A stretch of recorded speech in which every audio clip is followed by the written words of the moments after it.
लातूर शहरातील गुळ मार्केट ते गांधी चौक या मुख्य मार्गावर भूमिगत BSNL कॉपर केबल चोरी करण्याचा प्रकार गांधी चौक पोलिसांनी उधळून लावला असून या प्रकरणी 4 आरोपींना ताब्यात घेण्यात आलं।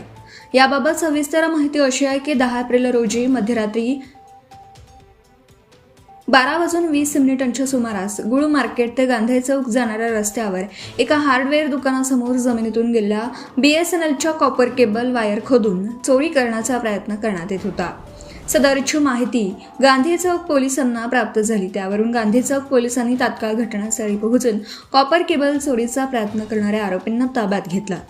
आरोपी साईराम सुबाराव वय वर्ष 25 राहणार एल्लूर जिल्हा विजयवाडा राज्य आंध्र प्रदेश याच्यासह इतर 3 महिलांनी संगनमत करून आरोपींनी कोणतेही यांत्रिक साधन किंवा वाहन वापरता हाताने खोदकाम करून केबल चोरी करण्याचा प्रयत्न केल्याचं समोर आलं।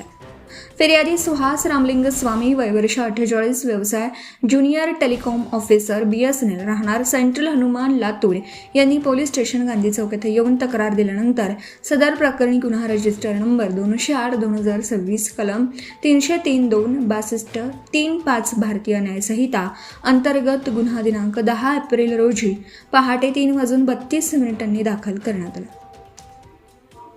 या घटनेत कोणताही माल चोरीला गेलेला नसून पोलिसांच्या वेळेवर हस्तक्षेपामुळे मोठं आर्थिक नुकसान टळलं। पुढील तपास पोलीस हवालदार नाराळे करीत आहेत। संपूर्ण कारवाई पोलीस निरीक्षक सुनील रेजितवाड यांच्या नेतृत्वात पोलीस अंमलदार राम गवारे, रविसन जाधव, सचिन चंद्र पाटले, नागनाथ नाराळे यांनी केली आहे।